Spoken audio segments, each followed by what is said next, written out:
without having some clarity around where you invest your energy, you lose precious opportunities to actually be your most creative self and create your most creative art. For almost a decade, I have been in it with creatives trying to build a creative career that is successful and thriving. And I've learned 5 key principles to actually avoid if you want to succeed as a creative in 2025. Now, the first thing you want to avoid is, drumroll, overthinking. Now, I know it is the thing we do as creatives. We like to overthink every single caption, every single post, every single email we're sending out. And sometimes I do the exercise with my mentoring client of how many hours a week they actually spend overthinking, and it is not pretty. Now, I want you to take a moment here and have an honest look at your schedule and your week and ask yourself, how many hours am I actually creating or actively outputting something out of my genius, putting it out in the world, and how much of that time is actually spent overthinking. And you would be surprised at how many hours we spend stuck in our head, simmering on our ideas, wondering if it's good enough, wondering if we're gonna put it out. And that pattern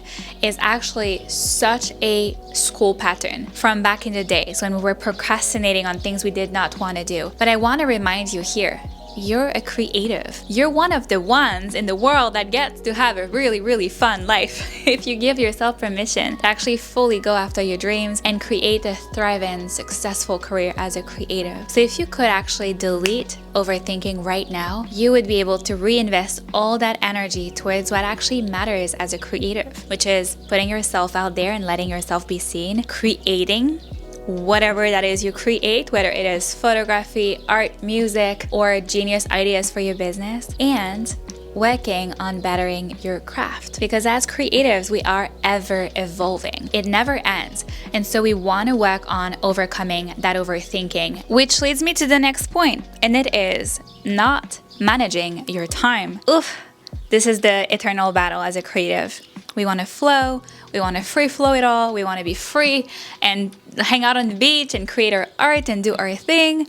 Yet, without some form of time management, we get stuck in the traps of overthinking, comparing ourselves, doing tasks that are actually not necessary, and not doing the things that are actually needed for us to succeed. And so no time management often equals no success. And now this is a nuanced point, because that doesn't mean you need to have this rigid 9-to-5 schedule. Creativity doesn't have a schedule. You might have a brilliant, life-changing idea in the shower or at 11 p.m. at night. However, without having some clarity around where you invest your energy, you lose precious opportunities to actually be your most creative self and create your most creative art. So now I'm not asking you to create a rigid schedule, but I'm asking you to pay attention. Bring awareness to how you are structuring your day, where you're investing your energy, and where you're just floating in the abyss of the in-between, neither doing something nor not doing something and relaxing, because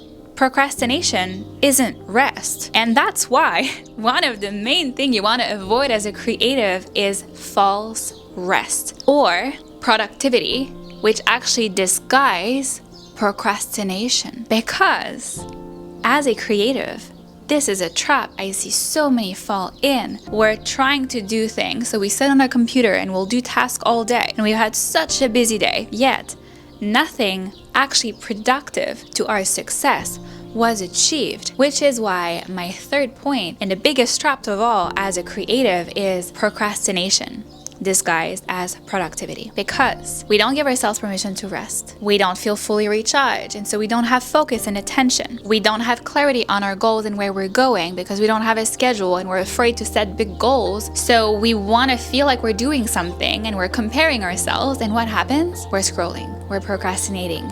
We're filling stuff online or working on edits or on the same caption for the last 7 weeks that hasn't been posted. And we feel like we're busy and we're doing a lot at once. Yet, the actual productive, effective work, such as making your art better quality, putting yourself out there, sending an email to someone that will give you a meeting, to something that will create magic and unfold in the best synchronicity of it all, resting truly, sitting in nature, recharging, writing ideas on paper, all the productive things you could do as a creative, all of that is falling off, and you get into the loop of being busy, and it's truly fear, lack of clarity on your goals.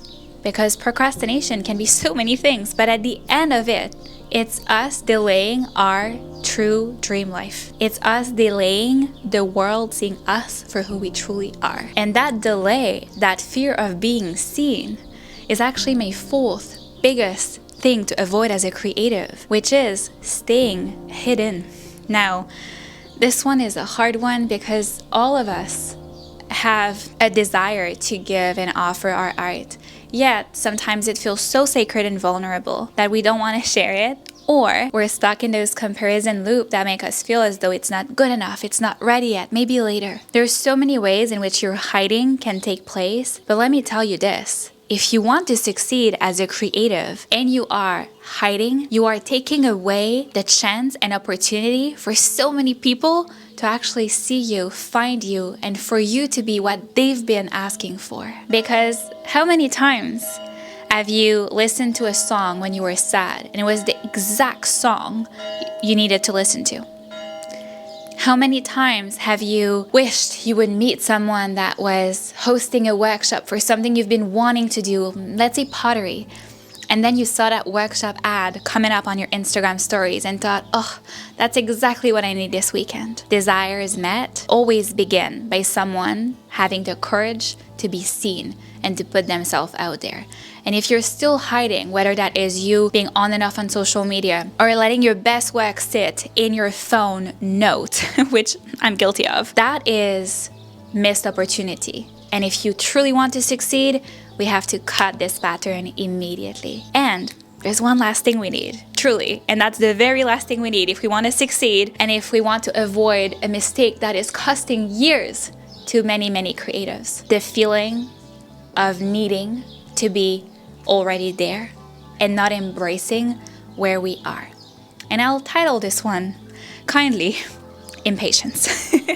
Now, impatience is the thing we want to avoid because it keeps us stuck in the in-between. We're not moving forward because we're not giving ourselves permission to be a beginner, to make mistakes, to be messy, yet we're being really, really hard on ourselves because we should be ahead by now. We should have it figured out. We should not be stuck in that cycle anymore. And that inner dialogue between your perfectionist, your desire for more, and your knowing that you have so much to give, and your impatience to actually be a beginner and pick up skills and know that it doesn't have to be all at the same time. All of that impatience gets us stagnant.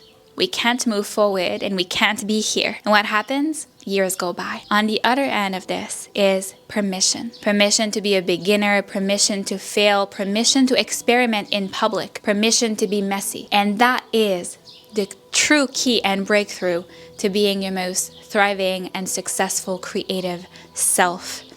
Now, I hope you take notes of those 5 things to avoid if you want to succeed as a creative this year and truly start just paying attention to your week. We already know what's happening. This isn't news. This is just a remembrance. Now, if you've been manifesting a creative mentor that completely understands what it means to put yourself out there, to create and offer and package your gift into something tangible, that understands both the emotional side and the business side of creative success, feel free to book yourself in for my 15-minute free discovery chat so I can see if I'm the right fit for you. I've been guiding various women from actors to influencers to musicians to dancers to photographers for the last almost decade. And I truly, truly get what it means to live a creative life. And I'd love to support you in achieving your dreams this year. You can find the link in my description below. Book yourself in and I'll meet you over coffee to talk about your dreams and how we can get there together. I'll see you then.